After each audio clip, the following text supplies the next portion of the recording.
for those who don't know, can you tell us a little bit about your story and how you actually got into this field and being able to impact the lives of so many millions of people today? Yeah, well, I'm a failure that got back up.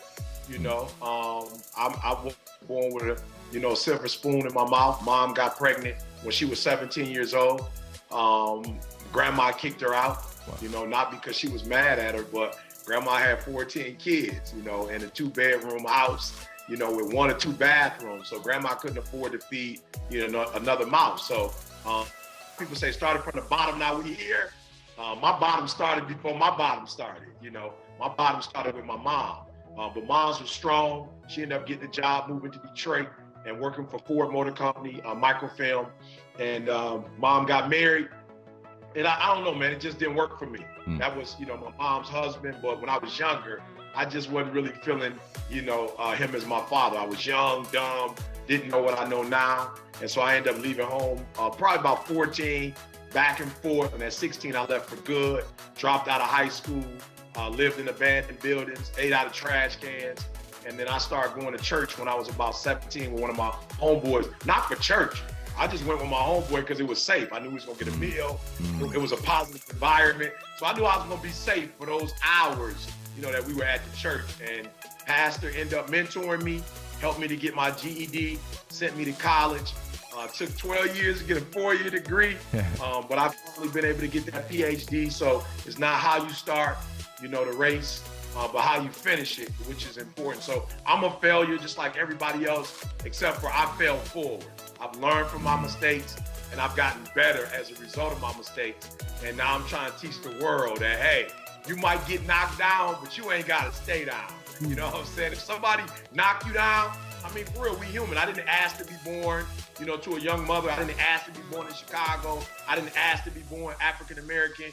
You know what I'm saying? So there's some things that are going to happen to you in life that you didn't ask for. We are going to get knocked down. But the problem is, if I come back a week later, you're still on the ground. You know what I'm saying? Right. That's the issue. You know what I'm saying? So I just decided to get back up. And what I'm trying to do is teach other people who've been knocked down that you don't have to embrace or accept the life that was given to you. Is your book, is your chapter. You can write another story to that thing if you want to. What made you want to reach so many lives in this capacity? And I think so many people reach my life. And so I was just doing what they did for me. So you can just imagine going to college and my parents didn't necessarily support me, and not because they didn't love me, but I mean, I was homeless. I was gone away from home for 2 years before 3 years before I actually went to college. So it wasn't like they were saving money, for my college fund. I was a high school dropout. So many people helped me from homelessness, to high school dropout to getting where I am today. So all I'm doing is repaying all those people. So I'm only doing for other people what those people did for me. And it just happened to turn into, being a, nationally, an internationally known motivational speaker. But the reality is I'm only doing for others what was done for me. That's it. And that's what they used to tell me. You can't repay us for what we're about to do. Like, we're about to set you up for the rest of your life. All we're asking you to do is when you get there, don't forget others. Yeah. Do for others what we did for you. And so I'm just trying to, every day I wake up trying to pay that pastor back, trying to, the saints from that church, my professors, mentors. I'm just trying to pay all those people back. And since I can't do anything for them personally, I can do something for the people that I come across every day. If you're running with certain people, you might be getting too much of the wrong stuff.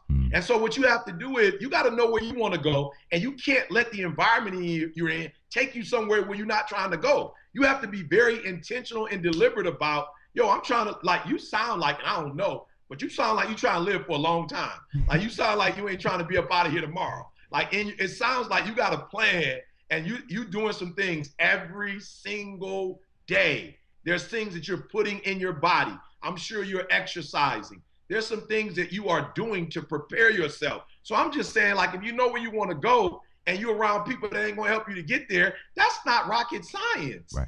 It's not rocket science. This is not about to help me to get to where I'm going. So me and Pookie may not need to hang out as much no more. Me and Lil Ray, we might need to just go ahead and part ways. Why? Because I don't care what environment you grew up in. there are positive people there. Yeah. There are people there who want something. There are people with dreams and goals. In Detroit, in Chicago, in St. Louis, in Gary, Indiana. I don't care where you go.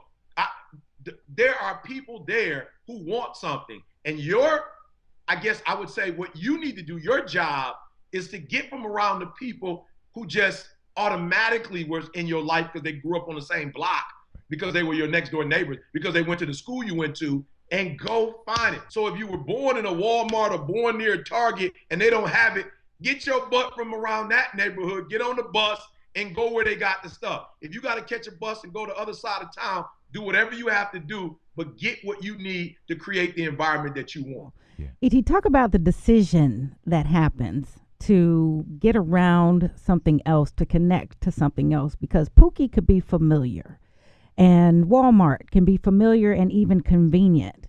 But we're talking a different place, that place of greatness that you emphasize so much in your presentation. Yeah, for me, it was simple. Start where you are with what you have. Like, don't make it complex. I got a girlfriend who wanted something.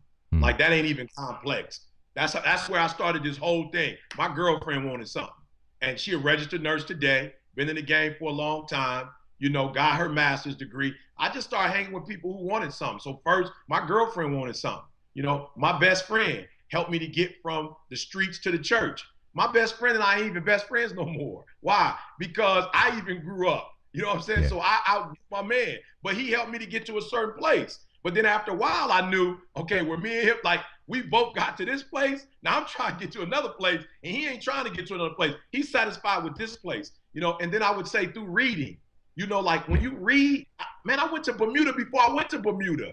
I went to England before I went to England. You know what I'm saying? Like, I went to Hawaii before I went to Hawaii. I started drinking the little drinks that they had in Hawaii, put the little hula on, doing my little thing. I'm being for real. I used to be in my room visioning myself doing a world tour, and I'm in Australia now. So I was watching my man Down Under before I even went down under. I was checking out kangaroos before I saw a kangaroo. So I'm saying, like, nobody can stop you from dreaming. Nobody. Get off the internet just on, and no disrespect to Twitter and Instagram and Facebook. Those are powerful tools. But I'm saying, get online and go watch an hour of an episode of Hawaii. Like, somebody who went to Hawaii and put the footage up. Go watch that.